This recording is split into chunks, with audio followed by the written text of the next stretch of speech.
Attends, ça tourne pas là. Si, ça tourne. Audio et visuel, on est d'accord. Ouais, Ça, on a d'accord. les deux. Salut Christophe, je suis heureuse de te retrouver sur mon podcast. Bienvenue et merci d'avoir accepté mon invitation. Bonjour Alice, c'était avec un immense plaisir que j'ai accepté ton invitation. Avant de revenir sur ton parcours, ta vie et tout, je vais juste revenir sur comment on s'est rencontrés. Moi, j'étais sur mon lieu de travail. Et en fait, Christophe, il est venu dans la boutique. Et c'est rigolo parce que moi, je suis hyper physionomiste.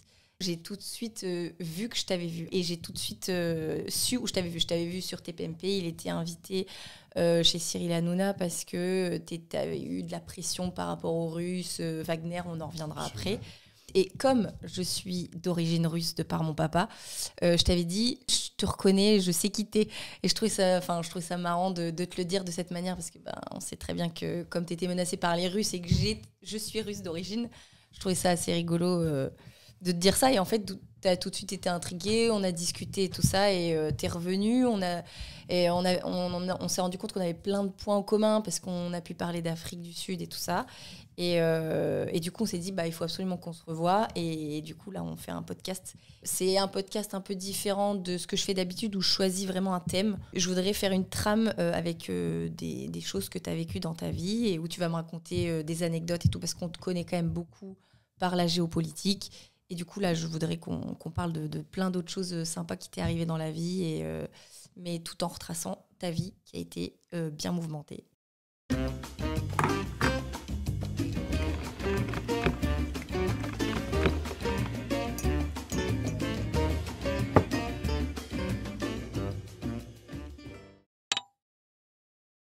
Je suis Alice Arutkin, vous écoutez Autour d'un café, de la discussion jaillit la lumière. La première chose que je voudrais, c'est que tu te présentes de la manière dont tu as envie de te présenter, parce qu'on a des adjectifs qui se suivent quand on voit ton nom, mais comment tu aimerais te présenter déjà ? J'aimerais dire que je suis avant toute chose, déjà Christophe Rento. C'est la seule chose qui n'ait jamais changé dans tout mon parcours. Pourquoi j'ai lu Dominique quelque part ? Alors, Dominique, c'est pour une raison très particulière. C'est un moment où j'ai publié un certain nombre de choses sur le gouvernement centrafricain à l'époque. J'ai été harcelé sur mon Christophe Rento Facebook et j'étais obligé, compte tenu des menaces, de changer les choses et de rechanger mon compte Facebook et de le prendre un nom rebaptiser. d'artiste. Oui, c'est on peut dire. J'ai déjà un pseudo en opération, mais oui, j'ai changé ça. Donc moi, je dirais pour me présenter que je suis quelqu'un qui était parti pour un parcours très classique et que les virages de la vie ont fait devenir plutôt une espèce de troubadour de l'exploration et de l'aventure. Ouais. Donc, un qualificatif qui revient très souvent me concernant, c'est un aventurier. Aventurier, ouais. Alors, il y a d'autres qualificatifs que d'autres gens, et le qualificatif n'appartient qu'à eux, qui m'ont été donnés. C'est espion, barbouze. Mercenaire. Mercenaire aussi, oui, on a pu voir ça. Mais moi, je me qualifie plutôt de bon samaritain, d'explorateur, aventurier, bon samaritain. Ouais, aventurier, ouais. Je pense que c'est la définition qu'on peut donner quand on voit un peu ton parcours, ça c'est clair, l'aventurier. Oui, ça régit ma vie en tout cas. Et du coup, tu viens de Loire-Atlantique ? Je viens de Loire-Atlantique, je viens d'une commune qui s'appelle Gorges, qui est une commune attenante à Clisson. Clisson, une très jolie ville médiévale que beaucoup de gens connaissent, notamment pour son Hellfest, son festival mondialement connu pour le metal rock. Ouais. Et donc je viens de cette région, au bord de Sèvres. Donc tu as fait l'école et tu as fait ton lycée à Nantes ? J'ai fait mon lycée à Nantes, j'ai fait mon lycée dans deux écoles, Saint-Pierre-la-Jolivrie et Saint-Joseph-du-Loquidie. Et puis après, j'ai mis les voiles et je suis parti outre-Atlantique. Mais ouais, j'ai vu ça. Alors donc du coup, tu as fait ton lycée à Nantes et après tu es parti aux États-Unis. Voilà. Et tu as fait du droit des finances, c'est ça ? Voilà, du droit international et le droit de la finance, notamment à Hartford, dans Connecticut. Comment ça se fait que tu es parti là-bas ? C'est les profs, c'est tes parents, ou tu avais déjà envie de partir ailleurs, loin ? Alors, moi, je venais d'un milieu... on vient tous d'un milieu particulier, on va dire, quelque part. On a tous notre propre milieu, mais... et on ne choisit pas. Et on ne choisit pas. Et tant mieux, parce que si on choisissait tout, au bout du compte, on ne serait plus jamais étonné de rien. Donc, moi, j'ai un père professeur. Ouais. Moi aussi. Donc, oui, je savais. Point commun. Ouais. Et une maman qui travaillait dans le collège où mon père enseignait. Et mon père, hormis le fait d'être professeur, est aussi écrivain. D'accord. Il a participé à beaucoup d'aventures, comme à l'époque la mise en place d'Alouette FM avec Bertrand de Villiers, Philippe de Villiers, etc. Okay. Et c'est un littéraire, quelqu'un qui était très attaché au parcours scolaire. Et le fait de grandir dans un contexte où quelquefois on te dit mais vas-y, de toute façon tu vas faire quelque chose d'extrêmement brillant, etc. Tu vas faire un jour il m'est venu à l'idée d'arrêter mes études. D'accord. Et donc en première, après une classe de première plutôt easy, on va dire. Je crois que j'étais d'ailleurs, ça n'a pas beaucoup d'importance, mais major de promotion au bac de français du département. J'ai choisi de mettre les voiles, donc avec une sortie du territoire, fait un petit peu en loose day, parce que mon père, qui plus est à l'époque travaillait aussi, était à la mairie, il était conseiller municipal, donc je crois savoir que je me suis fait, avec les tampons de la mairie, ma sortie du territoire. Et puis je suis parti, et voilà. Et mes proches ont su que quelques jours après que j'étais aux États-Unis. Et c'était où aux États-Unis ? Hartford, Connecticut. Et là, j'ai donc saisi les moyens qui étaient à ma disposition, notamment le CNED, l'enseignement à distance, pour passer mon bac, et puis après, pour faire l'American Business School, et puis pour continuer. Parce que je me suis dit, au moment où tout le monde me demande de faire des prouesses, à la limite, et de faire de mon mieux, excusez-moi l'expression, mais j'envoie chier tout le monde. Ouais. Et après, quand je suis seul livré à moi-même, j'ai envie de faire ce qu'on ne me demande plus, quoi. Ouais, ah oui, je me doute. Et du coup, tu parlais anglais quand tu es parti là-bas ? Ou pas du tout ? Je parlais un anglais comme on parle l'anglais quand on est en première, quoi. Alors, ouais, et en France. Et en France, évidemment. Très, très mauvais en anglais. Tu te débrouillais quand même. Mais la vie sur place, c'est un enseignement accéléré. Hein. Ah ouais, non, mais c'est clair. Ouais. Donc je suis rapidement devenu assez à l'aise avec la langue. Et tant et si bien que quand j'ai tenté mon MBA, j'étais plutôt fluent, on va dire. C'était quelque part la première grosse aventure de ma vie, quoi. Ouais. Et tu as bien aimé les États-Unis, les Américains ? On se fait toujours toute une idée de... Enfin, c'est l'American Dream, hein, quand même. On a tous un petit peu envie de le vivre. Alors, oui, c'est l'American Dream, mais bon, d'autant qu'on ne peut pas dire que les Français, je ne parle pas au plan politique, mais quand tu vis sur place, on ne peut pas dire que les Français soient détestés. On est plutôt appréciés. J'ai vécu des excellents moments. Moi, j'étais dans un cours international, donc il y avait, je crois que dans mon cours, il y avait 14 nationalités. Ouais. Donc c'était extrêmement sympa, ça permet de l'ouverture d'esprit déjà. Ouais. Et puis c'est bien d'être 14 nationalités quand il s'agit de faire la fête, quoi. Parce que tout le monde a son parcours de vie à raconter, même si c'est que le début de la vie, hein, quand on est étudiant. Et puis, voilà, je dirais qu'il me reste en tête, quoi, bien évidemment, les cours que j'ai suivis, et puis surtout les Saint-Patrick à New York, quoi. Ouais. Hein, donc, oui, j'ai apprécié cette période-là. Mais t'es parti. Mais j'en suis parti parce que je voulais continuer dans un contexte géopolitique et je savais que l'Afrique du Sud pouvait me proposer ce cursus. T'avais quel âge quand tu t'es dit je veux faire ça et je pars en Afrique ? J'avais 23 ans. Donc t'es resté combien de temps aux États-Unis ? Je suis resté 3 ans. 3 ans, ok. 3 ans et tu t'es dit je veux aller en Afrique ? Je me suis dit je vais aller en Afrique du Sud. En Afrique du Sud spécifiquement. Donc, alors ça, c'était quelque chose d'assez particulier aussi parce que je me suis dit, je veux continuer à étudier, je veux aussi possiblement continuer à faire du rugby. Ah, mais c'est ça aussi. Tu es parti en Afrique du Sud et c'est une des premières choses que tu as faites là-bas, c'est que tu es devenu rugbyman. Oui, alors je l'étais depuis déjà très longtemps, puisque j'ai commencé le rugby très tôt quand je jouais à Clisson, qui était une très belle équipe à l'époque. Hein. Et puis j'ai toujours continué à faire du rugby, qui plus est à un niveau... plus qu'acceptable. Oui, c'est ça, tu étais professionnel en fait. Oui, en Afrique du Sud, oui. Quand je suis arrivé là-bas, l'Afrique du Sud, c'est, pour faire un parallèle avec les États-Unis, quand tu étudies aux États-Unis, la NBA, qui est la ligue pour le basket, eh bien, elle recrute ses professionnels dans les étudiants. Ouais. C'est vrai qu'il y a un truc complètement différent avec la France. C'est qu'en France, on fait un peu de sport à l'école comme ça, mais il n'y a pas une grosse importance. Alors qu'aux États-Unis, le sport, il est énormément mis en avant de par les études et parce qu'aussi, ça permet d'avoir des bourses. Il y a énormément d'étudiants qui ont leur bourse grâce aux exploits sportifs. On est bien d'accord. Donc c'est vrai que c'est mis en avant. Et moi, je trouve ça chouette. C'est l'école de la chance pour le sport, les États-Unis. Donc, et alors en Afrique du Sud, c'est la même chose, mais pour le rugby. D'accord. C'est-à-dire qu'au lieu d'être la NBA basket qui fournit les pros, eh bien, c'est les étudiants sud-africains qui jouent au rugby qui fournissent la First League, la première ligue, quoi. Donc là, tu te retrouves en Afrique du Sud, donc tu fais du rugby en tant que professionnel, et tu fais des études ou tu travailles à côté? Alors, je tente un PhD, qui est un doctorat, en fait, de droit et de sciences politiques. Et puis là, je me perds un peu, je me perds où je me retrouve, dans le rugby et dans un certain nombre de choses. Je propose à des viticulteurs de la région de vendre leur muscadet en Afrique du Sud, en contrepartie de quoi ils me préfinancent un petit bout de temps de ma vie en Afrique du Sud pour que je m'organise. Puis je monte des sociétés parallèlement à mes occupations de rugby, 3 sociétés, carnet de vol, nuit sans escale et vol de nuit. J'avais emprunté le nom à Saint-Exupéry, j'ai géré ça avec la famille et j'ai monté une entreprise, notamment Paco Rabanne, qui était sous vol de nuit, puisque C'est marrant, oui, j'ai vu entreprise de textile, je me suis demandé d'où ça venait. C'est ça, et notamment...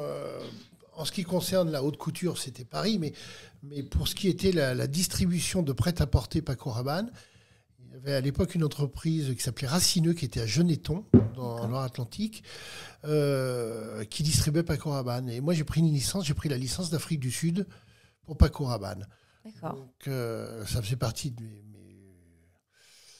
petites aventures. J'ai commencé avec une de mes amies qui travaillait au ministère des Affaires étrangères, qui était la petite fille de Christian Barnard, qui a fait la première grève du cœur au Cap. D'accord. Puisque la première grève du cœur s'est faite au Cap. Je savais pas. La grève du cœur au monde s'est faite au Cap. Je crois que c'était en 68, plus très sûr, 66 ou 68. Et sa petite fille Minky travaillait aux Affaires étrangères. Elle est sud-africaine blanche. On a monté ces boîtes ensemble pour peu de choses. Et puis, quelques années après, on a revendu. Ça m'a permis de vivre. Et puis d'être pro et de vivre aussi de ma passion. Ah, c'est génial, ça. Et de passer quelques années géniales en Afrique du Sud, quoi. Et à cette époque-là, c'était l'époque où il y avait Nelson Mandela au pouvoir. C'est l'époque qui a vu arriver Nelson Mandela, parce qu'il est arrivé, autant que je sache, le 27 avril 91 au pouvoir. Je m'en souviens parce que l'intronisation de Nelson Mandela en tant que président, c'était le même jour que mon mariage. D'accord. Donc, c'est une date dont on se rappelle. Une belle journée, ouais. Oui, alors Mandela nous a quittés, et le mariage aussi, en ce qui me concerne, mais donc c'était une date... un peu particulière. Surtout que Nelson Mandela, il a quand même contribué à arrêter l'apartheid en Afrique du Sud pacifiquement, ce qui n'a pas été le cas partout en Afrique quand même. Il l'a fait de la meilleure manière, je pense. Il a utilisé l'équipe de rugby, les Springboks, c'est ça que ça s'appelle? C'est ça, absolument. Ouais. Ça veut dire antilope ou gazelle, je ne sais plus. C'est antilope, le Springbok est un antilope. Et il a utilisé l'équipe de rugby pour un peu apaiser les tensions entre les races, qui disaient à l'époque, mais en fait entre les blancs et les noirs. Les ethnies. On va parler parler d'ethnie. C'est vrai que c'est toujours un sujet particulier parce que quand on parle, par exemple, en Afrique du Sud, de Matabele, Ndebele, de Xhosa et Zulu, qui sont des ethnies, dont celle de Mandela était l'ethnie Xhosa, c'est toujours particulier parce qu'il y avait aussi cette communauté blanche de à peu près 17% qui gérait le pays jusqu'en 91. Et c'est toujours très difficile de parler de cette époque d'apartheid, post-apartheid, et de parler d'ethnie et tout. La sémantique joue tout son rôle parce que beaucoup de regards sont encore sur ce pays qui est l'Afrique du Sud, quoi. Le sport, ça a toujours rassemblé. Ça fédère. Ça fédère, ça provoque des belles émotions chez les gens. Tout le monde se met derrière une équipe, tout le monde veut que son équipe gagne. Et je pense que ça a quand même vachement aidé Nelson Mandela. Ça a aidé le pays, ça a aidé Nelson Mandela, qui Nelson Mandela a aidé le pays, on va dire. Et c'était ce qu'on appelait la période de l'Invictus. On l'a vu notamment, il y a eu un film de fait sur l'équipe des Springboks. C'est le nom du film ou c'est le nom du stade, Invictus? C'est le nom du film. D'accord. Et Invictus, c'était la victoire commune des Blancs et des Noirs. Moi, j'ai connu l'arrivée de Chester Williams, qui est maintenant malheureusement décédé, qui était le premier noirs à intégrer l'équipe des Springboks, c'est vrai que ça donnait un élan au pays, un élan assez exceptionnel. Et moi, j'ai eu la chance de rencontrer 2 fois Nelson Mandela, notamment une fois au Cap. C'était un être extrêmement charismatique. Quoi qu'on en pense, j'ai connu des gens qui étaient anti-Mandela. Il y en a pas beaucoup aujourd'hui quand même. Hein. En Afrique du Sud, il y en avait au début. Oui. On doutait. Il faut savoir que la fin de l'apartheid était une préparation entre 2 hommes exceptionnels. On n'en a souvent retenu qu'un, mais il y en avait 2. Il y avait Frédéric de Klerk, qui était le dernier président blanc, et il y a eu Nelson Mandela, qui était le premier président noir. Mais à un moment, d'ailleurs, ils ont obtenu tous les 2 le prix Nobel de la paix en même temps. Hein. Et c'était un peu comme la période pour la Russie, puisque tu connais la Russie. C'était un peu comme la période Gorbatchev-Eltsine, quoi. Hein. C'était une perestroïka à la sud-africaine pour que le peuple se retrouve. Et il y avait un mot qui était le mot en Afrique du Sud, c'était l'Ubuntu. Quand Nelson Mandela est arrivé au pouvoir. L'Ubuntu, ça voulait dire tout le monde s'aime. Et c'était la politique de l'Ubuntu. L'objectif de Nelson Mandela, c'était non pas écarter les Noirs, qui étaient d'une autre ethnie que la sienne, non pas écarter les Blancs, dont il avait aussi besoin pour être les courroies de transmission de l'économie qui fonctionnait bien dans le pays avant. Et donc, il avait ce secret espoir de faire cohabiter Blancs, Noirs, toute religion, toute tendance confondue. Ça a franchement bien marché en Afrique du Sud, beaucoup moins bien Pretoria. Johannesburg. Oui. Et c'est la capitale de l'Afrique du Sud, non? C'est la capitale d'affaires d'Afrique du Sud. La capitale administrative étant Pretoria et la capitale législative étant Cape Town. D'accord. En fait, c'est un pays à 3 capitales. Une des affaires, une institutionnelle et politique et l'autre législative. Ouais. Franchement, moi, l'Afrique du Sud, pour y être allé beaucoup, on s'y sent quand même bien, on s'y sent en sécurité, malgré quand même les barbelés qu'on puisse voir, les gens qui se baladent avec de la sécurité de temps en temps, ça peut arriver. C'est quand même vachement touristique, tout est fait pour le tourisme, il y a énormément d'activités, il y a la culture de la mer, la culture de la fête. Et c'est vrai qu'on m'a toujours dit qu'à Johannesburg, c'était quand même vachement plus compliqué. Toutes les grandes villes sont devenues compliquées, y compris le vieux quartier du Cap, où c'est un peu compliqué de se balader le soir. Mais Johannesburg, c'est une des 3 premières villes les plus criminelles au monde, il faut le savoir. Ouais. Donc c'est très compliqué de se balader. L'esprit tranquille de Johannesburg le soir, ça c'est...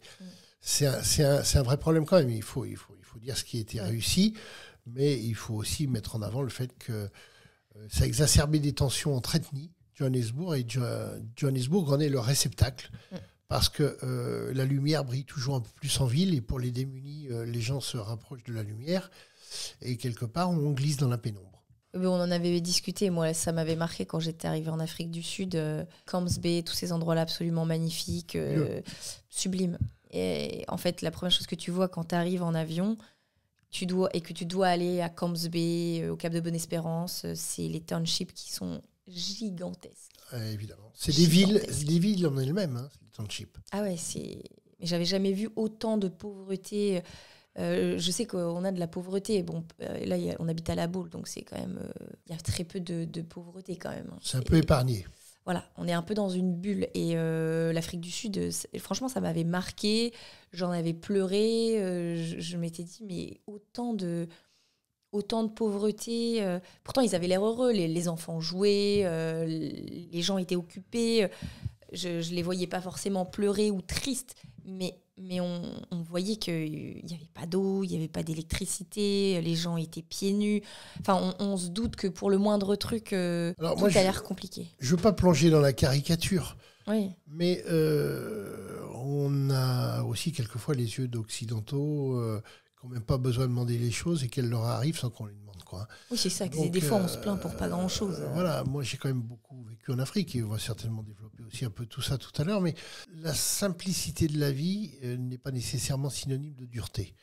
Alors, évidemment, quelquefois, on préférait que la vie soit plus facile parce qu'on voit ça avec nos yeux et quand on a un peu de compassion, on se dit mais ça ne doit pas être évident pour eux, etc., etc. Pour autant, quand on revient et il m'arrive de me replonger dans des voyages comme ça, où je pars de façon très simple, en préparant pas nécessairement les choses, en vivant l'aventure. Alors c'est occasionnel, évidemment, en ce qui me concerne. Enfin, ça arrive quand même assez souvent, ça arrive assez souvent. Moi, je me sens bien au naturel, simple. Et quelquefois, je ne veux pas tomber encore une fois dans le schéma, mais on a tendance à se créer des besoins. Oui, ah non, mais ça, c'est une certitude. On vit dans l'opulence, on achète, on a tout le temps besoin d'acheter. C'est notre vie qui fait ça aujourd'hui, c'est qu'on s'est créé, mais un maximum de besoins. Donc eux, c'est sûr, ils ont moins de choses et ils ont besoin de moins de choses, mais c'est quand même extrême, quoi. Ils ont besoin de moins de choses, c'est-à-dire qu'ils n'ont pas été confrontés, dans certains cas, à avoir plus que ce qu'ils n'ont. Alors, ils sont prisonniers certaines fois, bien évidemment, d'une certaine pauvreté, et ils font en sorte du mieux à vivre possible. Et puis d'essayer de s'élever, etc.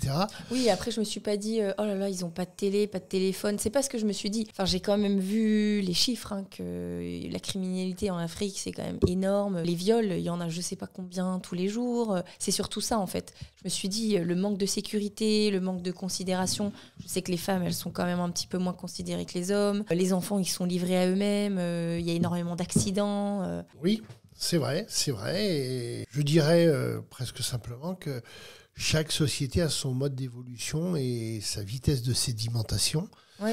Et aujourd'hui, peut-être que en Afrique, sur le côté développement, consumérisme, modernisme, sur certaines choses, ça s'est moins développé. Mais à côté de ça, en termes de qualité de vie, je suis pas toujours sûr qu'on n'est pas nous prisonniers du consumérisme. Et je veux pas faire de la politique primaire parce que c'est pas mon objectif. Ah oui, non, mais je suis sûre qu'on fait des statistiques. Les gens, ils sont pas plus heureux ici. Et que de toute façon, même les gens qui ont tout, qui sont riches et qui n'ont pas de problème avec l'argent et tout ça, il y en a beaucoup qui sont pas heureux. Parce qu'ils peuvent, avec l'argent, avoir tout ce qu'ils veulent.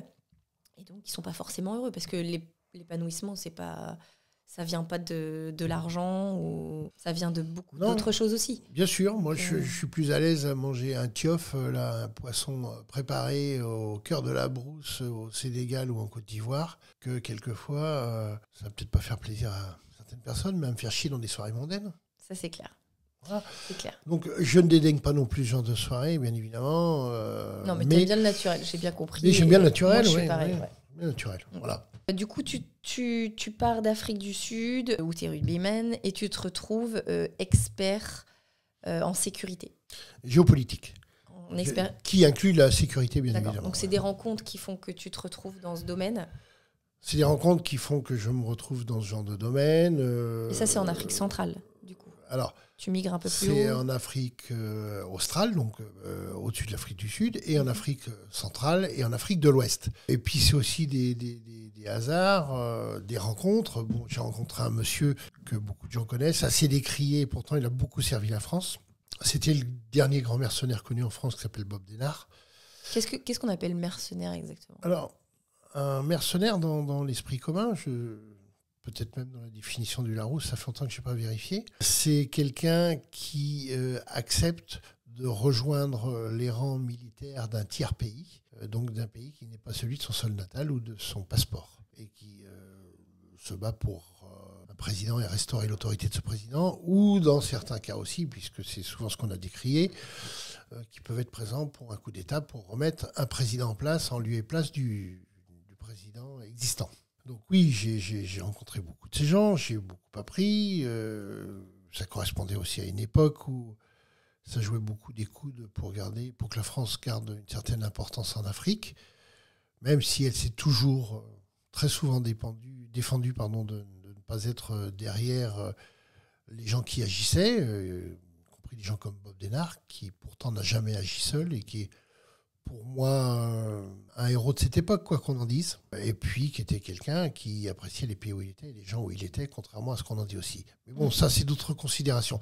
Mais j'ai rencontré des gens comme ça, j'ai rencontré des officiers, j'ai rencontré des gens de différents services français. Ceux qui t'ont appris le métier d'expert en sécurité. Oui, et bien sûr, être conseiller en géopolitique. Donc ça m'a amené à conseiller un certain nombre de gens. Et c'était pour aider des entreprises françaises à s'implanter en Afrique? Alors pas que. J'ai été aussi conseiller d'un président de la République, qui était président de la République centrafricaine, Bozizé, à partir de 2003, il est arrivé lors d'un coup de force pour remplacer le président Félix-Ange Patassé à l'époque, en 2003. Alors, les mauvaises langues diront que j'étais derrière. Ce que je peux dire, c'est qu'on n'a rien fait pour que ça ne se passe pas comme ça. Et je suis devenu le conseiller du président de la République. J'ai conseillé son ascension. Bon, maintenant, il était chassé du pouvoir en 2013. Il est devenu quoi Il est, selon le président de la République centrafricaine actuellement, il fait partie des rebelles. Il fait partie des rebelles sur le terrain. Ah, d'accord. Voilà. Bon, ça, c'est une autre histoire qui intervient justement dans le cadre de la problématique. Tu n'es plus en contact avec cette personne ?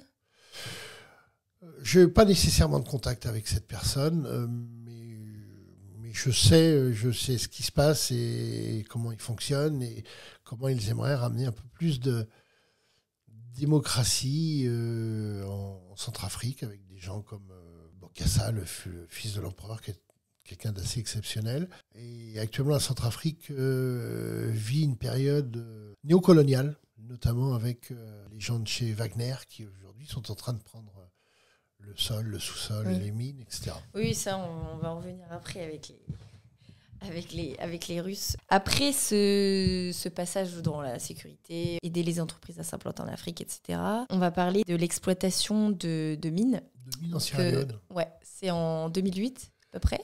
Oui, c'est ça. Voilà. On a posé les jalons en 2008. Et j'ai lu que c'était la présidente du Libéria qui avait dit qu'elle avait besoin d'un Français, entre guillemets, d'un Blanc, pour tenir une mine. Et donc, du coup, elle t'a cédé ou prêté des terres pour que tu puisses monter, créer et diriger une mine d'or et de diamants. Alors, c'est pas tout à fait ça, mais globalement, c'est un peu ça. Ouais. C'est-à-dire que la présidente du Libéria, qui était une femme, la seule présidente femme en Afrique, qui s'appelle toujours Ellen Sirleaf Johnson, m'a été présentée par des amis qui la conseillaient. Et elle m'a présenté à Sia Kourouma, qui était la première dame de Sierra Leone. Oui, c'est ça. La First Lady, la première dame de Sierra Leone, m'a dit, voilà, on a connu une guerre avec le Libéria de 11 ans. Cette guerre qu'on peut retrouver de façon imagée et filmée dans le film Blood Diamond. Oui, je connais, ouais. Et elle me dit, on a beaucoup souffert, notamment des short sleeves, long sleeves, courtes manches, longues manches. Vous savez, on disait aux gens, vous votez avec vos mains. Vous êtes des rebelles. Alors, bon, c'était plutôt les loyalistes, mais vous êtes des rebelles pour eux qui venaient prendre le pouvoir. Donc, on va vous empêcher de voter. Donc, on vous coupe les mains. Donc, on leur posait la question, courte manche ou longue manche. C'était très cynique. Et on coupait juste les mains ou on coupait le bras, quoi. Voilà. Donc c'était une guerre atroce qui a fait des centaines de milliers de morts. Et à l'issue de cette guerre, eh bien, la First Lady s'occupait, je dirais, de tout ce qui était un peu caritatif, tout ce qui était reprise de la vie sociale dans le pays. Elle dit, voilà, les Français, vous êtes connus pour avoir une politique sociale en termes de droit du travail plutôt active, plutôt tolérante, plutôt ouverte, et vous êtes des développeurs. Vous êtes un aventurier, vous connaissez bien l'Afrique. Eh bien, écoutez, pourquoi ne pas vous mettre à disposition des terres en Sierra Leone sur laquelle vous allez exploiter, mais j'y mets une condition. Je vous mets des terres à disposition. Par contre, la guerre est terminée et vous prenez 50% de loyalistes et 50% de rebelles. Parce qu'il faut qu'on retrouve la cohésion dans ce pays. Donc, ça a donné des scènes extrêmement épiques parce que je me souviens d'un soir où les gens avaient fêté, je ne sais plus quoi, peut-être l'anniversaire d'un salarié. Il me semble que c'était quelque chose comme ça. Et évidemment, l'alcool aidant, ou desservant, c'est selon, eh bien, ça déclenchait des rixes. Et l'un disant, je me souviens des gens de ta famille qui ont tué mon cousin, etc. etc. Ouais. Et là, tout le monde est parti en sortant son coupe-coupe. En bagarre. Ouais. Et j'étais, moi, le patron de la mine, avec un de mes associés, Nicolas, un ami très proche. Un Français ? Un Français, oui, un avocat. Et j'étais là, au milieu de cette rixe. Les coupes-coupes volaient de chaque côté. Et t'as jamais eu peur en tant que blanc français de venir diriger une mine en plus, enfin, je sais pas, est-ce que c'était vraiment dans tes compétences de faire ça ou... En tout cas, moi j'ai pris ça comme une belle aventure humaine. Ouais, tu t'es dit j'y vais. J'avais le sens de l'entreprise, j'avais pas le sens de la mine, donc j'ai embauché un gémologue qui s'est retrouvé être un voyou. Je ne le citerai pas parce que c'est pas la peine. Il s'appelle Nicolas Tissot. Il vit en Suisse. Tissot, oui, bien sûr. Voilà, c'est ça. Et il est arrivé en étant auréolé de cette notoriété de gémologue, tailleur de pierre, etc. Finalement, c'était un mec assez particulier. Il prenait l'argent, y compris de gros industriels de l'horlogerie en Suisse, qui lui demandaient d'acheter du diamant pour lui. Et il commençait déjà dans l'avion à payer les hôtesses de l'air pour pouvoir continuer à les rencontrer hors de l'avion, quoi, quelque part. Donc c'était assez invraisemblable. Et finalement, quand il arrivait à Freetown, il donnait de l'argent aux gens. Alors, il avait les poches percées, mais ce n'était pas avec son argent à lui. Ouais. Donc, c'était un peu improbable. Et sur la mine, il dépensait en argent ou en femmes de mauvaise ou de bonne vie, comme on veut, l'argent qui était le nôtre. Et on s'est dit, mais voilà, là, on va droit dans le mur. Donc, on s'est restructuré. On a pris des cours. Notamment de gémologie. Ah ouais, t'as vraiment... oui, il était nécessaire de prendre des cours à Anvers sur le diamant, parce que quand tu creuses et qu'un diamant brut arrive, tu peux penser que c'est de la verroterie. Hein. Pourquoi Anvers ? C'est en Belgique ? Oui, Anvers, c'est la capitale du diamant. Elle a été je savais pas. Si, les plus grands tailleurs de diamants sont à Anvers. C'était tenu très longtemps donc par beaucoup de juifs. J'ai des amis d'ailleurs qui sont encore à l'achat là-bas. Et oui, c'était une capitale du diamant incontestable et incontesté, qui donnait d'ailleurs des certificats qui s'appellent le HRD, qui est le certificat pour pouvoir vendre ton diamant de façon nationale ou internationale. Okay. Mais sur cette mine, on a vécu des moments extraordinaires. Mais pendant cette période, la Sierra Leone, elle était en guerre civile des années 90 jusqu'aux années 2002. Oui. Et c'était écrit que c'était un peu la plaque tournante du trafic de diamants. C'est ça. Et donc, il y avait eu plus de 50 000 morts. Et c'est à la période où tu travaillais... 200 000 morts. 200, ouais, parce que quand j'ai lu 50 000 morts, je me suis dit, bon, c'est ce qui doit être écrit, mais en général, c'est 3 fois plus, hein, c'est sûr. Ils appelaient ça diamant du sang. Oui. Diamant du sang, c'est par rapport aux ouvriers qui travaillent. C'est violation des droits humains, travail forcé, torture, violence, travail des enfants. Toi, étant sur cette période-là, j'ai lu que tu avais fait quand même pas mal de bonnes choses à ce moment-là. En tant que Français blanc, tu avais quand même le sens du devoir, du travail... de la reconnaissance. Et donc, j'avais lu que tu avais monté un orphelinat, un hôpital de brousse. Un dispensaire, oui. Voilà. Un jour de congé, je pense que ça n'existait pas ou... Non, on a mis ça à l'ordre du jour, oui. Et que tu avais interdit aussi le travail des enfants mineurs. C'est vrai, on a accompli tout ça et je n'étais pas le seul. J'avais Nicolas à mes côtés et puis d'autres gens, d'autres bonnes âmes. Ça nous a valu des inimitiés aussi, parce que nous avions des voisins... sud-africains, dont la société s'appelait SLDC. Et puisqu'il devait y en avoir d'autres, du coup. Il y avait des miniers autour de nous. Donc, s'il y avait d'autres mines, il y avait forcément... parce que 200 000 morts, ça paraît énorme. Ça paraît invraisemblable, mais c'est ce qu'a donné cette guerre entre la Sierra Leone et le Libéria. Et quand nous sommes arrivés, tu parlais à l'instant des diamants du sang, parce qu'il y avait, justement, ça avait été voté à Anvers, il y avait une loi qui interdisait d'acheter des diamants des pays en guerre, parce que ces diamants pouvaient financer le trafic de drogue, le trafic d'armes, surtout pour continuer la guerre. Et donc, on interdisait ces diamants du sang à l'exportation.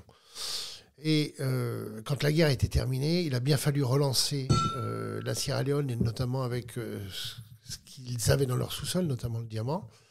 Donc, la Sierra Leone s'est refait une virginité, a monté... un bureau qui s'appelait le DigiDeo, qui était Diamond Gold Office, etc. Donc reconnu internationalement. Et tu devais avoir ta mine, tu devais avoir ton quitus fiscal, tu devais avoir ta liasse administrative. Et tes paquets de diamants étaient scellés avant que tu les mettes dans l'avion. C'était quand même sérieux, en fait. Ah oui, c'était extrêmement sérieux. C'était extrêmement sérieux. Et puis nous, on a œuvré à ce que les gens se sentent bien chez nous, en leur octroyant notamment un jour de congé. C'est venu de toi, ces décisions ou... C'est venu de moi et de mon associé. Quand tu viens de France, tu sais ce que c'est que la productivité, quoi qu'on le sait de moins en moins. Tu sais faire attention aux gens avec qui tu travailles normalement. Si tu es un tantinet humain. Et puis c'est des choses acquises. Hein. Le congé, les enfants qui ne travaillent pas, c'est des choses qui sont acquises depuis tellement longtemps que c'est vrai que toi, tu as dû débarquer là-dedans. Tu as dû dire, mais c'est quoi ce bordel, quoi. Je connaissais l'Afrique, évidemment, déjà. Oui. Mais moi, je n'aurais pas supporté qu'un gamin de 10 ans bosse chez moi. Non, c'est de le voir de ses yeux, c'est pas possible. C'était pas possible. Ces gens-là, ces enfants ont beaucoup de choses à vivre encore. Ils ont à vivre leur prime jeunesse, ils ont à vivre leur adolescence, ils ont à se développer, faire des études, le cas échéant, c'est possible. Donc nous, on est parti du principe qu'à notre petite échelle, on voulait participer au développement de cette préfecture de Koïdou, dans laquelle on était, sur la mine Camélie Diamond, qui était notre mine. Et on a voulu, et c'est pas du tout démagogique, mais un peu fonder une famille. Parce que ces gens-là avaient beaucoup souffert de la guerre. On a voulu monter une famille. Ça nous a valu aussi des moments assez exceptionnels parce que... Ils ont été reconnaissants. Il ne faut pas faire nécessairement les choses pour attendre de la reconnaissance. Non, c'est sûr. Quand on fait les choses, on le fait parce que ça nous fait plaisir et que ce qui en découle est plutôt un facteur humain très sympa et que du coup, on développe des choses dans une ambiance beaucoup plus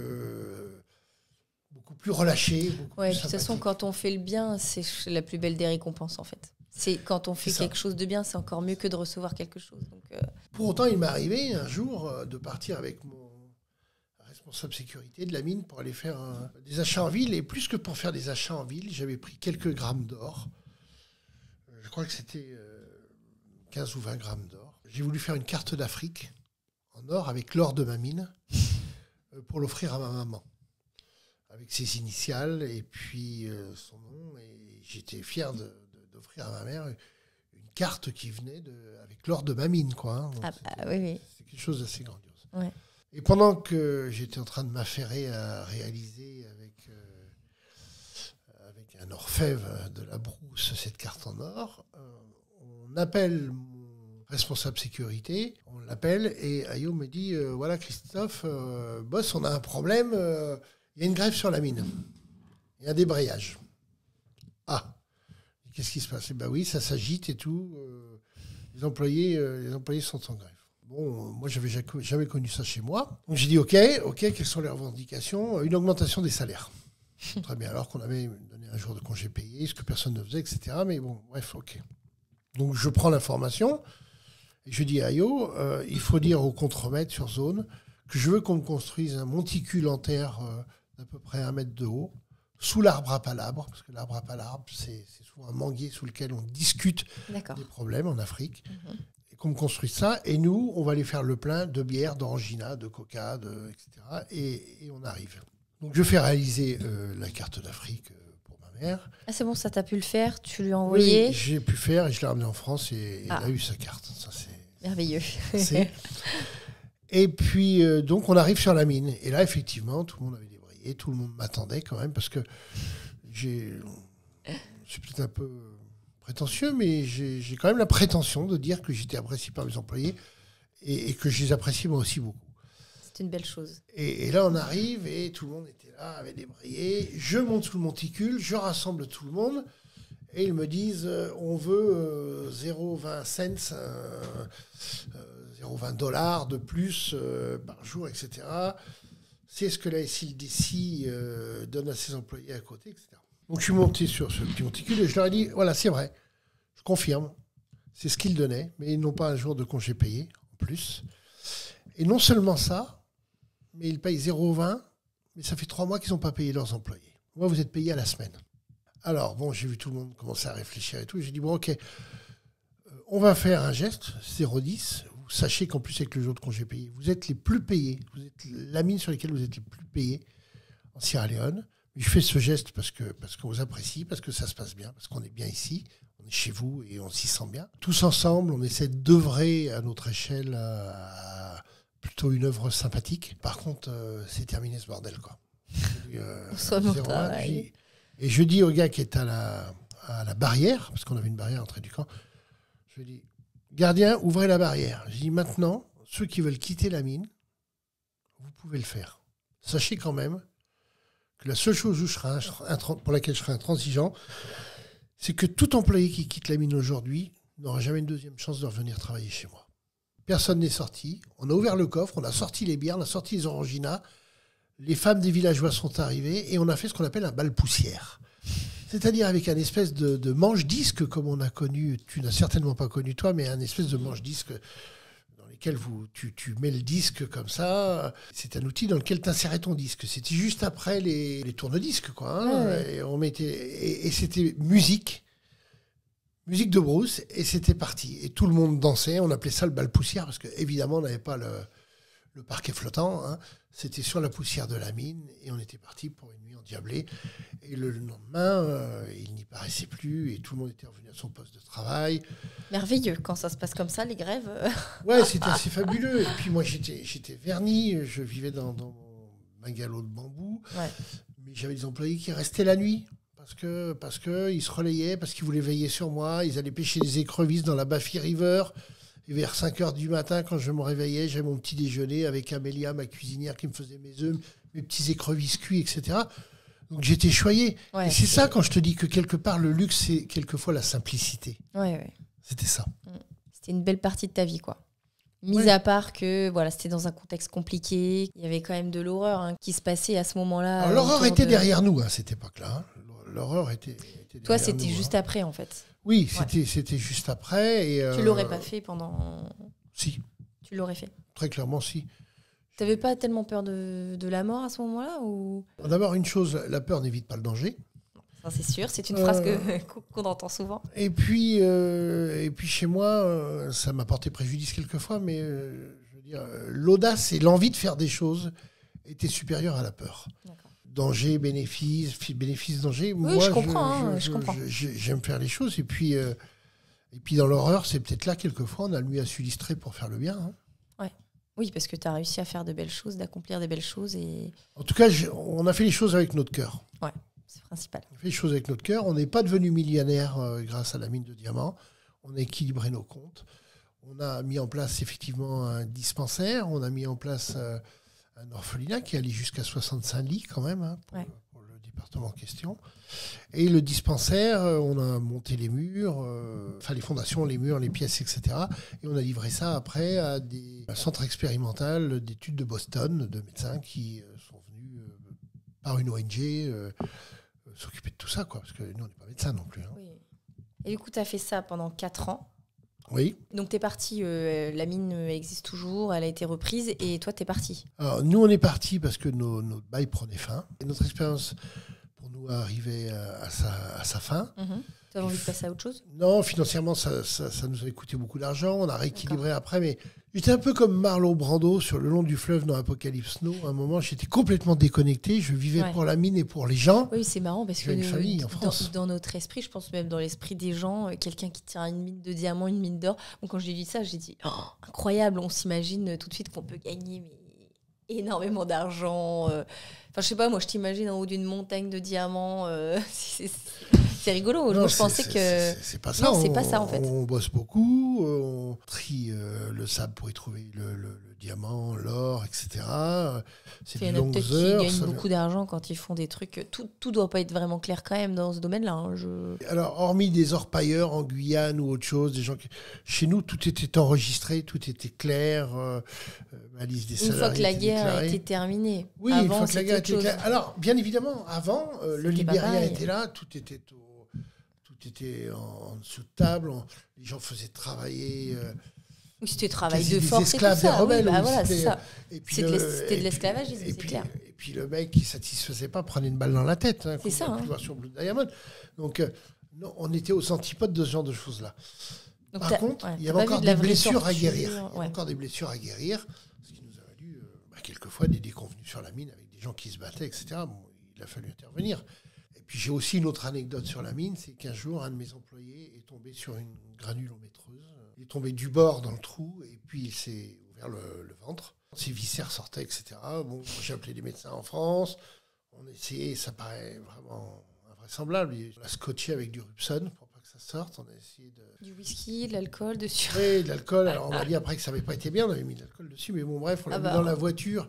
Il a tenu le coup jusqu'à Freetown, dans la capitale, 6 heures de route, en 4x4. Ça paraît incroyable. Il était pris en compte, nous avons pris en compte ses frais médicaux, évidemment. Et 4 jours après, il revenait sur la mine. Je n'ai jamais compris. Un surhomme. Ouais, quelque part. Et je lui avais dit, reste reposé au moins 1 mois chez toi et je te paye pendant ce mois-là. Et puis avec la chaleur, les bactéries qui se développent. C'est incroyable. Et donc, il devait rester 1 mois chez lui. Je lui avais donc promis son salaire pour son mois de convalescence.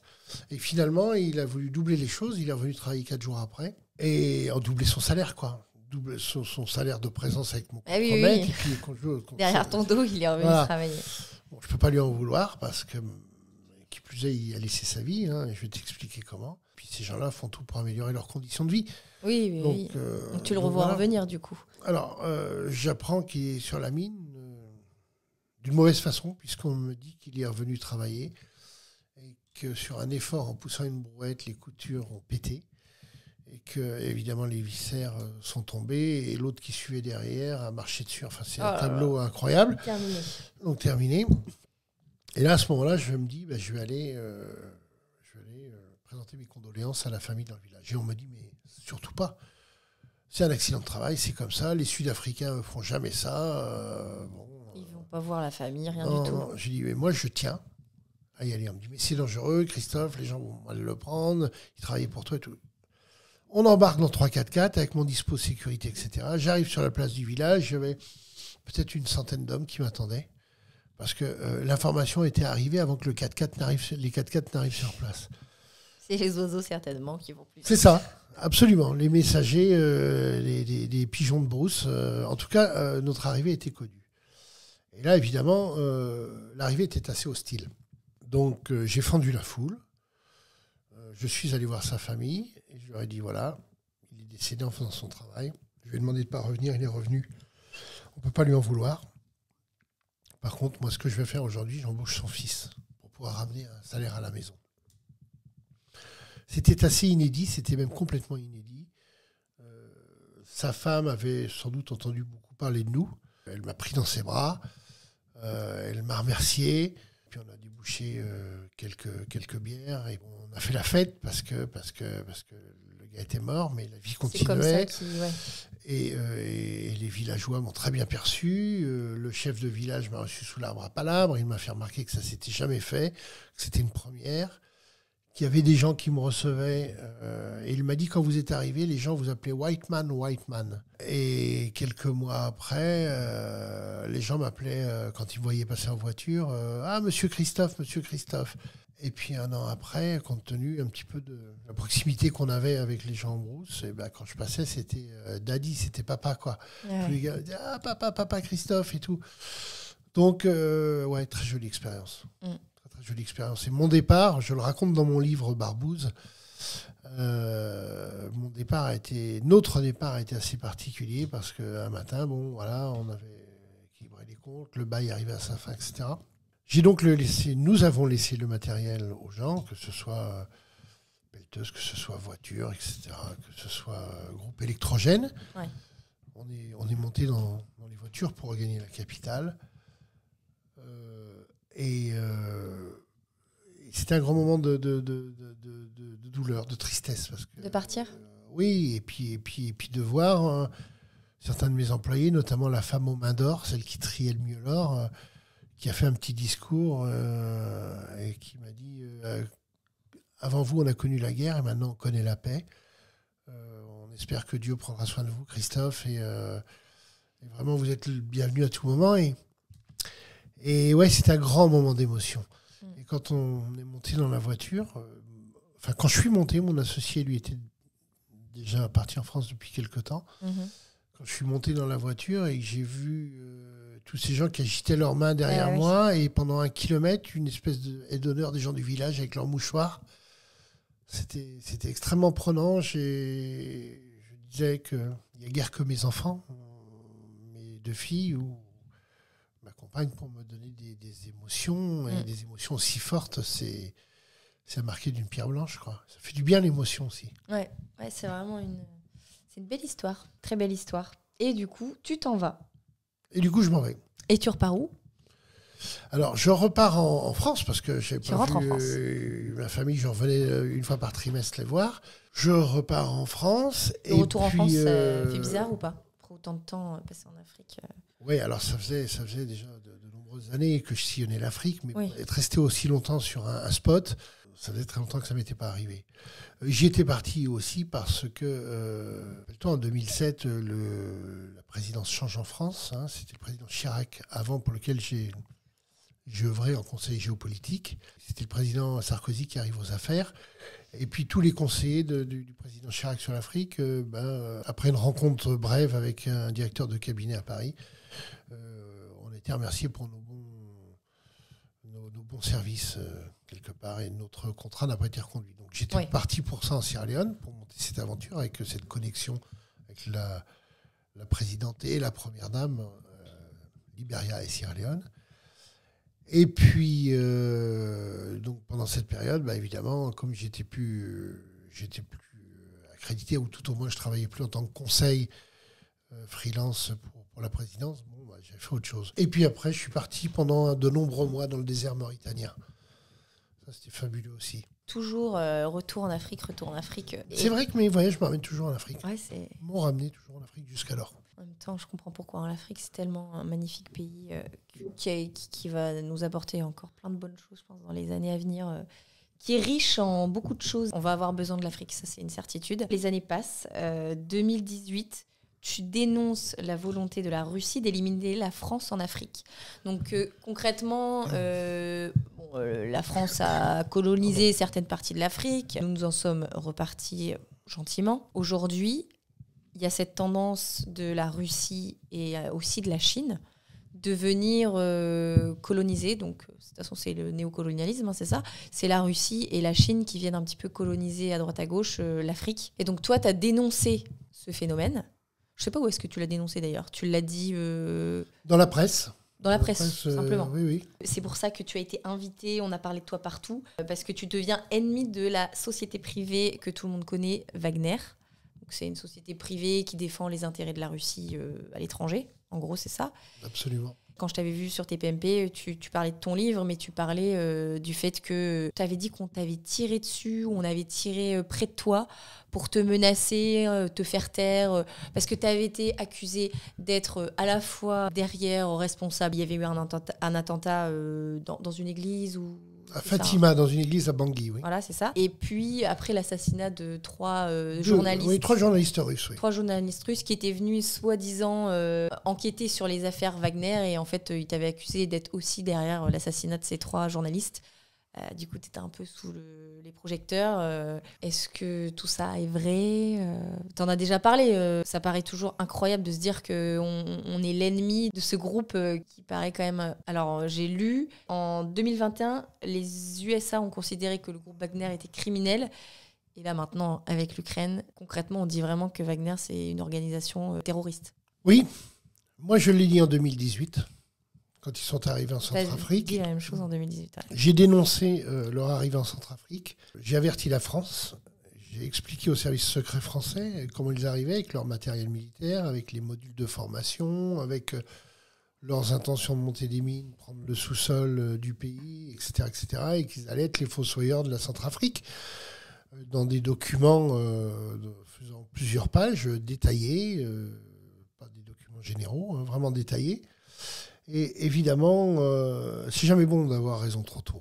Ouais. Donc déjà en France, je sentais que j'étais gêneur, parce qu'à l'époque, Wagner n'était pas là et on voulait maintenir une relation diplomatico-politique avec la Russie. C'est ça, c'est que la France, elle voulait maintenir... parce qu'avant, la France et la Russie, ils étaient plutôt en bons termes, et du coup, ils voulaient les laisser tranquilles sur leurs opérations. Voilà, c'était un espèce de le modus operandi, c'était...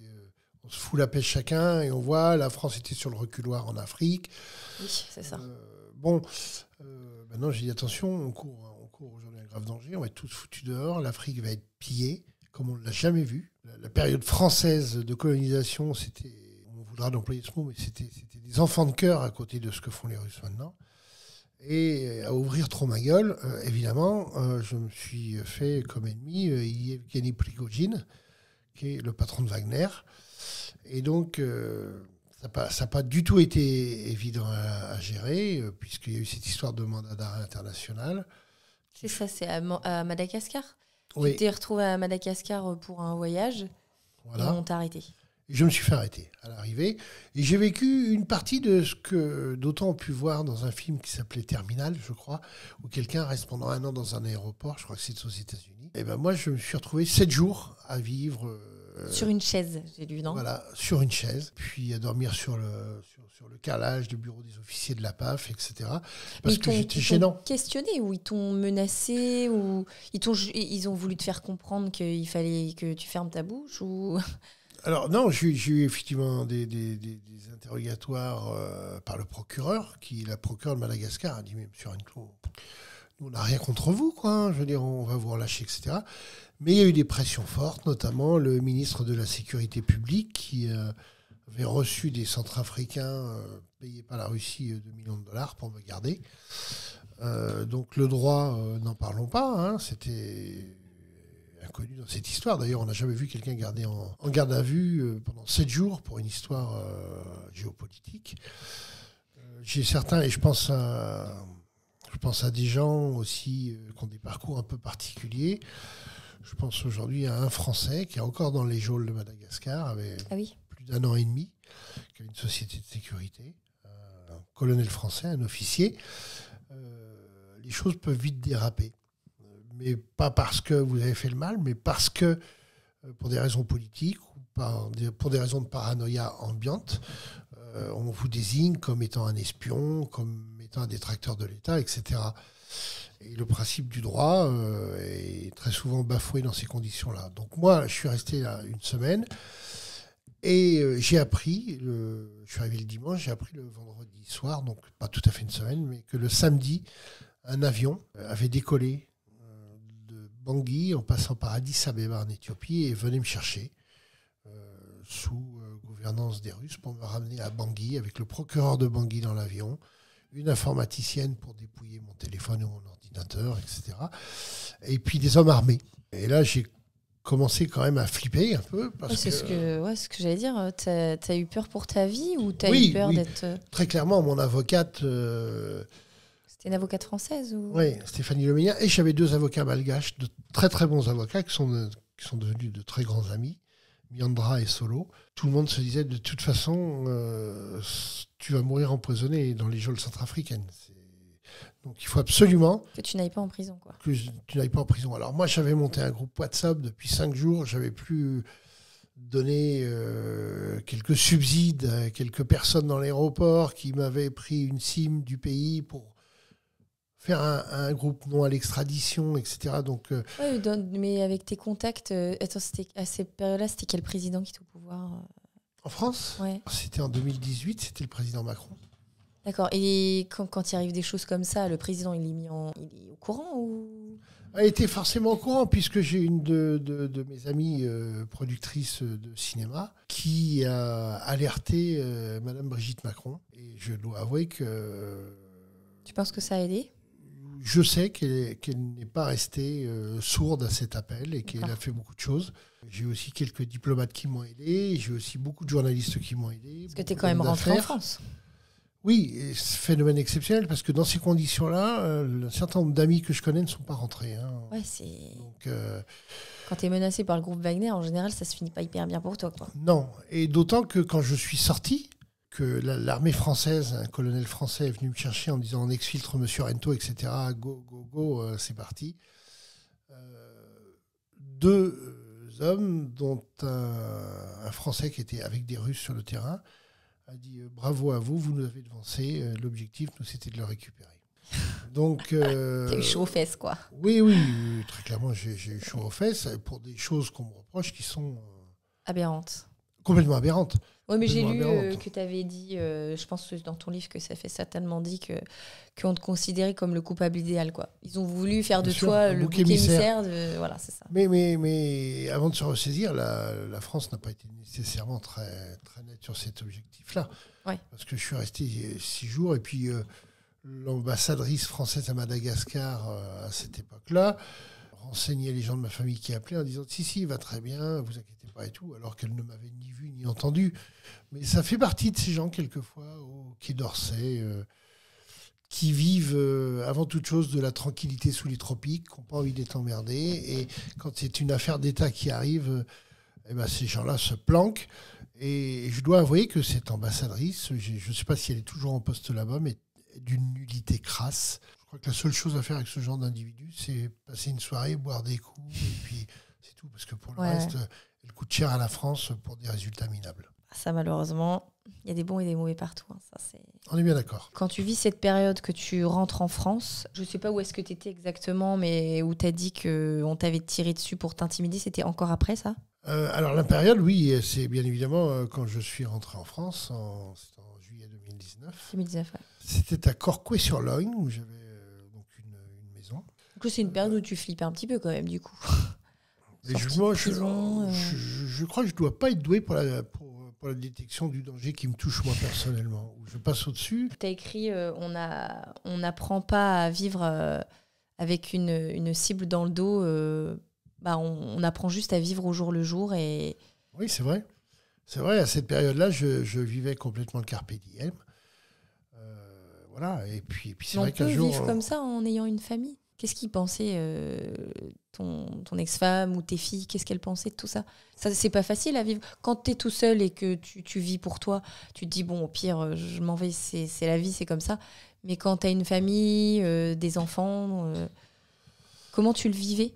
On vit les choses de façon un peu particulière. Bon, c'est vrai que certains membres de ma famille avaient pris un peu le large, mais pas le large au sens émotionnel du terme, mais au sens... d'être près de toi, physiquement. Oui, et puis parce que moi, je voulais pas tout mélanger, je voulais pas ajouter de la complication à la complication. Tu voulais pas les atteindre, voilà, ça les atteigne. Voilà, ça c'est sûr. Donc, quand je me suis fait tirer dessus à Corcouët en sortant mes poubelles, c'est très romantique, mais une voiture qui est arrivée, qui a baissé ses fenêtres, là, une Mercedes noire. Bon, je pense que c'était un tir d'intimidation, parce que normalement, ils n'auraient pas dû me rater. Oui. Donc, puis la voiture s'en est allée. Après, il y a eu des discussions diplomatiques, etc. Il y a des gens qui ont été témoins de ces tirs ? Alors, il y a des gens qui ont entendu les coups de feu, qui étaient les agriculteurs... du coin, de la scène où ça s'est passé, qui sont des amis, et qui avaient eu, après, dans leur déposition, qui ont expliqué qu'ils avaient déjà vu 2 jours avant cette Mercedes dans le village. Donc ça devait être une reconnaissance. D'accord, ils s'étaient passés, voir si c'était bien toi. Voilà. Donc, c'est un mauvais souvenir. Moi, j'ai plongé dans le fossé, donc voilà, et puis après, j'en suis ressorti. J'étais un peu, évidemment, étonné, stupéfait, un peu choqué. Ouais, jusqu'en France, dans le fin fond de la campagne. C'est ça. Non, mais c'est vrai, ça paraît fou. C'est un peu inquiétant, ouais. T'as plus jamais eu de tir de carabine depuis ? Non, je sais pas si c'est du bois, ça, mais je vais toucher du bois. Jamais. Tiens, ça c'est du bois. Ouais, là il y a du bois. Donc j'ai pas été atteint par la suite. Et puis bon, on a pris du recul sur cette affaire. Je crois que la Russie a eu d'autres choses à gérer que mon petit personnage après, puisque à l'instar de ce qui se passe en Ukraine, etc., c'est d'une autre ampleur. Il n'empêche que j'avais déjà qualifié ce qui était en train de se passer en Afrique et qui a pris de l'ampleur en Ukraine. Alors bon, c'est dommage. Je suis tout sauf un mec qui est contre les Russes, si je puis dire. Moi, je suis allé de nombreuses fois en Russie. J'ai été reçu par des gens très importants. J'ai passé des semaines fabuleuses. Je suis même parti avec des Spetsnaz, des commandos alpha à la chasse, à la frontière. Je crois qu'ils ont le sens de la fête, de l'accueil. C'est des gens qui accueillent bien, qui sont fêtards, qui aiment bien boire. C'est des bons vivants.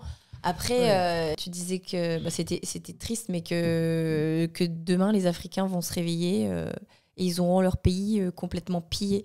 Parce que les Russes demandent gentiment aux Africains de céder leur place en les payant, ou alors ils les tuent. Et les Chinois, de leur côté, qui sont hyper sournois et perfides, eux, quand on les voit, c'est déjà trop tard, c'est qu'ils sont installés. Alors, je ne dirais pas que ce sont des gens sournois et perfides, parce que ce serait avoir des propos un peu rudes. Non, mais sur les mauvais. Cas, oui. En tout cas, ils ont une espèce d'espièglerie du jeu. Et effectivement, ils s'installent petit à petit, on ne les voit pas. C'est comme s'ils attaquaient l'arbre par la racine et les Russes par les feuilles. Par les feuilles, les Russes, on les voit et les Chinois, on les voit moins. Toujours est-il qu'actuellement, on sait que ça se complique parce que je sais qu'en Centrafrique, pas plus tard qu'il y a une semaine et demie, 8 Chinois ont été tués par les gens de chez Wagner. Ah oui, donc entre eux, ils se bataillent pour avoir les territoires, mais ils se font la guerre aussi, quoi, du coup. Et tu connais le proverbe, s'il en reste 100, je fais partie de ceux-là, s'il en reste 10, je brave encore celui-là, s'il en reste un seul, je serai celui-là. Aujourd'hui, le pouvoir, notamment le pouvoir hégémonique sur l'Afrique, finira par le contrôle d'un seul. C'est ce que veut la Russie, très clairement. Après, ils ont des alliances diplomatiques avec la Chine sur plein d'autres dossiers. Mais là, c'est très compliqué, et on le sait, et c'est ce que j'attendais quelque part. Je savais qu'un jour, ça allait mal se passer avec les Chinois. C'est en train de commencer. Et tu crois que les Français, de par notre passé de colonialiste, ils veulent pas rentrer parce qu'ils ont peur qu'on leur dise que ils repartent dans le néocolonialisme. En fait, ils sont en train encore d'éponger les blessures du passé et du coup, ils veulent pas revenir en Afrique ni pour faire les sauveurs, ni pour revenir en tant que... Alors, c'est compliqué pour la France, en fait. La France, j'emploierai un terme peut-être impropre, mais on est un pays multiethnique maintenant. On est bien d'accord. Ouais. On a beaucoup d'Africains, que ce soit des subsahariens, que ce soit de l'Afrique centrale, que ce soit du Maghreb, etc. On est un pays hautement social. Pas faire d'analyse politique, ça ne convient pas, puis ça n'a pas d'intérêt là.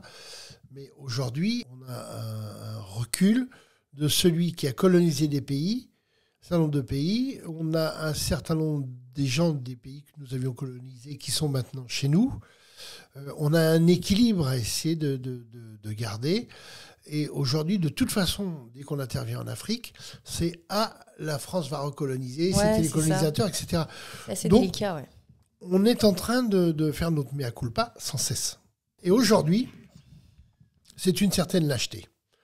J'explique pourquoi. Parce qu'aujourd'hui, les Français, avec cette conscience que nous avons, on serait capable de retourner en Afrique. Faire de belles choses. Pour faire de la coopération, une véritable coopération, un véritable winner-winner entre les Africains et nous-mêmes. On a quelque chose d'assez exceptionnel à faire avec les Africains qui sont aujourd'hui chez nous, qui sont français, pour la plupart, ceux qui sont là-bas. On a une histoire ensemble. Et il y a pu y avoir des actes de violence dans l'histoire, mais on s'est toujours quand même bien entendu. On n'est pas Wagner qui vient flinguer les mecs sur le terrain. Oui, c'est ça le problème, c'est qu'on pourrait venir pour faire des belles choses. De par notre proximité, on pourrait faire quelque chose de beau plutôt que de laisser en fait les Russes et les Chinois venir détruire l'Afrique en fait. On est bien d'accord. Parce qu'après, quand ils vont être complètement submergés par ces groupes qui auront mis leur loi partout, on n'aura plus du tout le même rapport avec les Africains. Après, ça va être compliqué. On est d'accord. On nous dira qu'on a laissé faire pour le coup. Voilà, c'est ça. Voilà. Et aujourd'hui, c'est dommage. Il y a eu une visite du président Macron, maintenant il y a 3 semaines en Afrique. Cette visite a été mal reçue. Parce que le président Macron a vraisemblablement, en tout cas, pas trouvé le message à faire passer. Et puis voilà, et je pense que la politique française en Afrique est mauvaise. Je pense très clairement que la politique du président Macron en Afrique est à côté de la plaque. Il s'est fait retoquer par le président notamment congolais et tout. Mais bon, voilà. Mais ce qui est dommage, c'est qu'aujourd'hui, j'ai l'impression qu'on laisse tomber les amis africains sur le terrain, alors qu'on a tout à gagner les uns et les autres. Après, avec ce qui se passe en Russie en ce moment, je ne sais pas ce que va devenir la Russie, le président Poutine. Il est malade, pas malade, on ne sait pas, bref. Je pense qu'il va falloir qu'on attende quelques années là, avant de voir ce qui va se passer. Aujourd'hui, la Russie, l'Ukraine, c'est l'espèce de boule de feu, les gens ont les yeux dessus, etc. Oui. Mais à côté de ça, Wagner continue en Afrique. De gratter. Voilà. Et aujourd'hui, c'est vrai que le président Poutine, quoi qu'on en pense, il a cette faculté à organiser des théâtres d'opération un peu partout. Et finalement, il est en place. Il tient le gars quand même. Oui, c'est parce qu'il a tous les oligarques qui ont tout l'argent et qui font tous ses moindres désirs, en fait. Jusqu'à présent. Ce sont ses obligés. Il les a rendus riches. Aujourd'hui, il leur demande de contribuer à l'effort de guerre. C'est ça. C'est ainsi. Et puis qu'est-ce que Poutine a à perdre ? Il a un mandat d'arrêt international sur la tête. Il n'en a rien à foutre. Il est chez lui, il ne bouge pas. Et aujourd'hui, il va faire une reddition. Il va se rendre. Mais il va se rendre pourquoi si demain il se rend, si demain les autorités américaines... il va finir dans un cachot. Hein. Il va finir dans un cachot. Donc, moi, je comprends le gars. Ouais. Je sais pas ce qu'il va faire. Il a juste à aller jusqu'au bout. Tu penses qu'il est fou ou pas? C'était vraiment le débat des derniers... Ça, il ne m'appartient pas trop de qualifier... Mais il y a des gens qui ont dit qu'il doit être vraiment malade. Il y en a qui disent qu'il doit avoir une maladie incurable et qu'il va finir par crever. Parce que c'est pas possible de se mettre dans un bourbier pareil, en fait. Parce que là, il agit comme un dictateur à l'ancienne, en fait. Oui, peut-être, mais quand t'es acculé aujourd'hui, que tu sais que de toute façon, si tu te rends, ta vie est terminée, il n'a plus rien à perdre. Évidemment qu'il n'a plus rien à perdre. Oui, puis en plus, je pense qu'il se dit, ce qui est la vérité, hein, c'est que lui, au pire, ce qui lui arrive, c'est pas très grave. Parce qu'en vrai, on va jamais rien dire à sa femme et ses filles. Qu'est-ce que tu veux qu'on fasse? Enfin, il y en a une qui est en Suisse, l'autre aux États-Unis, enfin, je sais plus. Mais on va pas s'en prendre à sa famille, on n'est pas des barbares. Évidemment que non. Et puis c'est ainsi, mais moi je vois pas l'issue. Et puis là quand même, alors je vais à l'inverse vraisemblablement des propos que je peux tenir de temps à autre, mais il a rendu aussi la fierté à la Russie à un moment où à la perestroïka, tout le monde disait la Russie, l'Union soviétique, c'est terminé, etc.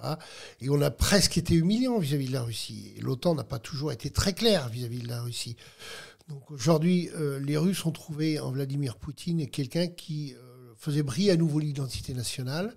Le peuple slave, c'est tout sauf des gens pas courageux. Hein, c'est des gens qui ont de la volonté, c'est des gens qui se reconnaissent derrière un leader, c'est des gens qui ont envie de s'en sortir. Alors, je connais beaucoup d'opposants aussi en Russie, des amis journalistes entre autres, qui n'ont pas nécessairement la même analyse que moi, mais il n'empêche que le gros de la population russe se reconnaît derrière Vladimir Poutine, ça fait longtemps qu'il est au pouvoir, Oui, puis il donne ce message, en fait, grâce à moi, la Russie n'est plus terminée. On parle de nous, on avance, soyez fiers de qui vous êtes. Et c'est un message que reçoivent très bien les Russes, qui n'ont pas vécu que des temps faciles. Et je suppose qu'il y a aussi une analyse familiale sur ce genre de choses. Je ne connais pas trop l'histoire de la Russie. Mais bon, là, forcément, avec ce qui se passe, on s'y intéresse un petit peu, on écoute. Parce qu'il ne faut pas regarder trop la télé non plus. La télé, la radio, on entend tout et son contraire. Donc voilà, mais c'est vrai qu'on s'y intéresse forcément, parce qu'en plus, la guerre, ça nous impacte. Hein. Et oui, que la hausse des prix, les machins, l'essence. Enfin bon, voilà. Donc après tout ça, tu as écrit un magnifique livre qui est sorti il y a 2 ans, c'est ça? 2021. Oui, c'est ça, un magnifique livre, j'en sais rien. En tout cas, oui, un livre Barbouze qui est sorti aux éditions L'Harmattan, qui décrit toutes mes anecdotes en Afrique. J'ai vu que c'était pour laver ton honneur que tu avais écrit ce livre. Oui, quelque part, oui, pour laver mon honneur, parce que quand tu passes pour un criminel... Ça va faire bizarre. Hein. Oui, ça fait très bizarre que ta tête est mise à prix, que tu te fais traiter évidemment de mythomane ou de parano, etc. Oui, mais ça, c'est les gens qui vivent pas grand-chose dans leur vie. Quand quelqu'un raconte des histoires absolument incroyables, tout de suite on dit que t'es un mytho, que tout ça n'était pas arrivé. Mais en général, c'est des gens qui bougent pas de leur chaise et qui commentent ce que font les autres. Hein.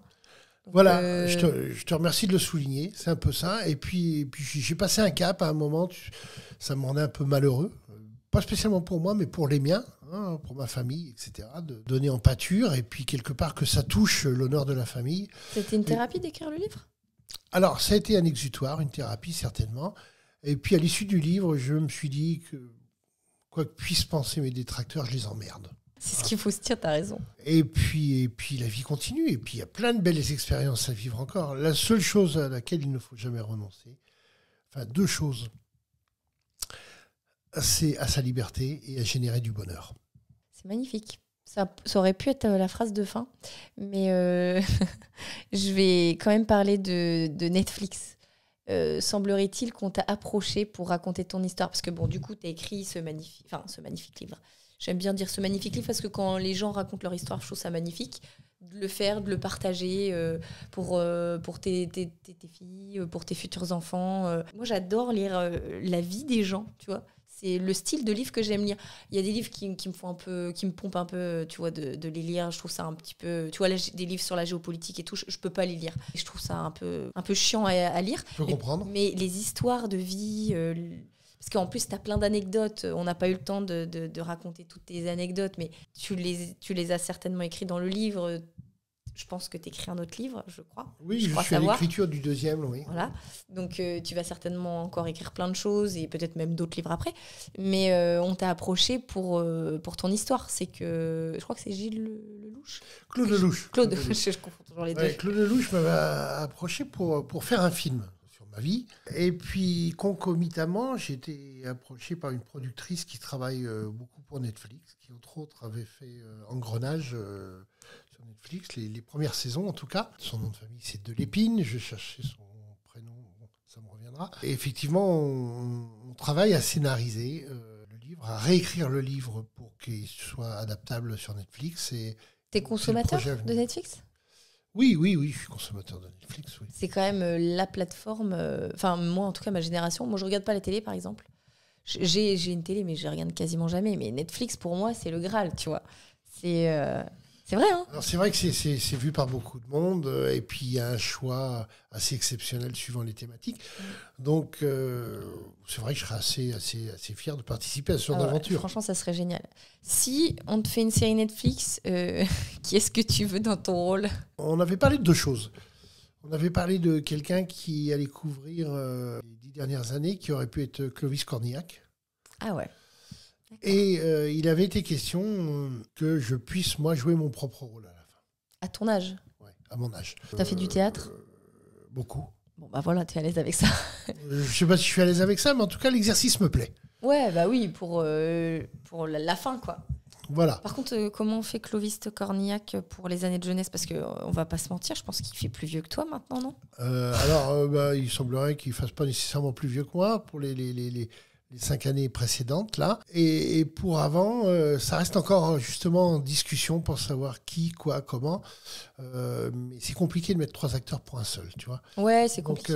Donc, c'est vrai que 2, ça paraît un peu... Je laisse faire les professionnels. Ouais. Et puis alors, bon, c'est pas un film, ce sont des épisodes. Donc dans des épisodes, tu peux effectivement changer au fur et à mesure de l'évolution. Oui. Bon, techniquement, il y a des gens beaucoup plus calés que moi. En tout cas... tout ça, c'est en négociation et l'aventure me tente. Et puis, je te dis, ça n'empêche pas que ça pourrait marcher parce que je sais pas si tu as vu la série The Crown sur... Oui, bien sûr. Et dans toutes les saisons, il y a une nouvelle Elisabeth. Hein. Donc, c'est une actrice différente, donc ça n'a pas perturbé les gens. Non, donc, bien sûr. Non, mais Netflix, ouais, ça serait chouette. Ça serait quand même incroyable. En tout cas, il y a une autre préparation de livres. Donc, ça, c'est chouette. Barbouze 2, ouais, toujours avec des anecdotes, des aventures. Ouais, il faut nous donner des anecdotes. Je sais que tu en as plein sur ta vie, avec des serpents, oui, notamment sur la mine. Oui. Ouais, tu as plein de choses à raconter, donc ça, faudra le faire. Et je voulais juste savoir si tu avais gardé des petits diamants de côté ou pas du tout. Non, mais en vrai, c'est des questions que les gens se posent. Hein. Oui, j'imagine bien. Que moi je me suis posé, clairement je te le dis. Alors, je dois avouer que je me suis gardé le plus beau diamant que je n'ai jamais vu ces dernières années, c'est ma compagne. T'étais pas obligé de dire ça. Mais c'est vrai. Emmanuel, coucou. Donc, non, mais t'as pas gardé de souvenirs, enfin de diamants, d'or, On se dit quand même, s'il a travaillé dans une mine, il a rien gardé. Alors, j'ai des gens à mes côtés qui ont des pierres, à qui j'ai vendu des pierres et que je revois de temps en temps, donc je revois mes pierres. Mais j'ai vendu mes derniers diamants à Anvers il y a quelques années. Voilà, j'ai encore tous mes contacts si demain je voulais de l'or, du diamant, etc. Mais c'est une page de tournée. Oui, de tournée. Donc, moi, en tout cas, pour moi, personnellement, je n'ai rien gardé. Non, je vois, t'en as pas. T'as pas de diamant à Ouma. Non. Puis je suis pas spécialement un montreur d'ours, quoi. Oui, j'ai bien compris que de toute façon le matériel c'est pas ce qui est le plus important dans la vie, mais je trouve ça rigolo de demander. Bon en tout cas c'était super sympa ce petit échange. J'étais ravie. J'étais ravie de discuter avec toi. On t'a entendu beaucoup parler de géopolitique. Bon, de toute façon, on a eu l'occasion d'en discuter un petit peu là, donc c'était agréable. Mais c'était sympa, je trouve, de faire un peu le retour sur ta vie chronologiquement, avec tout ce que tu avais vécu, les gens que tu avais rencontrés. Puis pour les gens que ça intéresse, de toute façon, tu as écrit un livre. tout est dedans, il y a plein de choses. Maintenant, je vais te demander, où est-ce que tu aimerais qu'on te retrouve ? Si jamais tu as d'autres projets, c'est le moment de faire la communication sur tes réseaux sociaux, tout ça. T'es pas hyper réseaux sociaux peut-être. Je peux l'être, mais je n'ai pas la connaissance pour le faire nécessairement. J'ai ce qu'il faut vraisemblablement y raconter ou y narrer, mais pour autant, je n'ai pas nécessairement la connaissance technique. Alors, on peut me retrouver, bien évidemment, sur du Facebook, sur de l'Instagram, etc. Par contre, dans mes projets, et peut-être nous retrouverons-nous sur ce genre de projet un jour, je veux décomplexifier un certain nombre de choses qui se passent dans notre monde, les entreprises qui réussissent, mais sur une thématique souriante, sur une thématique du bonheur, et montrer que tout ne va pas toujours pour le plus mal dans le plus mauvais des mondes. Ouais. Donc, je crois qu'on a tous besoin aujourd'hui d'une part de soleil dans cette complexité qui est notre monde aujourd'hui, où tu allumes la télé et tu fais bien de ne pas l'allumer trop souvent, parce que tu y trouves que de la contestation, tu y trouves de la guerre, tu y trouves plein de choses comme ça. Et moi, j'aimerais demain communiquer sur des faits réels, mais de façon positive.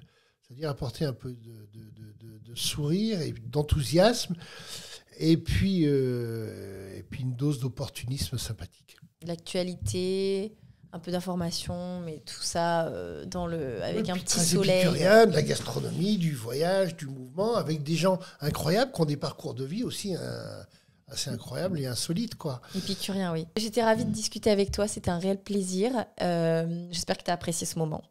Écoute, c'était un très grand plaisir de te retrouver autour de cette table à bâton rompu. Et je te remercie parce que tu mets à l'aise, parce que c'est sympa, et puis parce qu'effectivement, une génération nous sépare. Et si demain, cet entretien intergénérationnel fait qu'un certain nombre de jeunes soient au courant de choses qui se passent ou qui se sont passées, en toute simplicité, ça peut faire avancer les choses. Et puis, si ça leur donne un peu le sourire, tant mieux, quoi. C'est vrai. N'hésitez pas à réagir sous la vidéo, poser des questions. Je montrerai à Christophe comment ça se passe au niveau des commentaires, tout ça, si vous avez envie de discuter, de réagir. Et j'espère qu'on se retrouvera, Christophe et moi, sur d'autres projets. Voilà, on va discuter, on aimerait bien faire des choses ensemble, donc ça serait super. Je vous donne rendez-vous la prochaine fois sur mon podcast Autour d'un café avec un nouvel épisode et un nouvel invité. À bientôt. Merci beaucoup. Bonne journée à tous.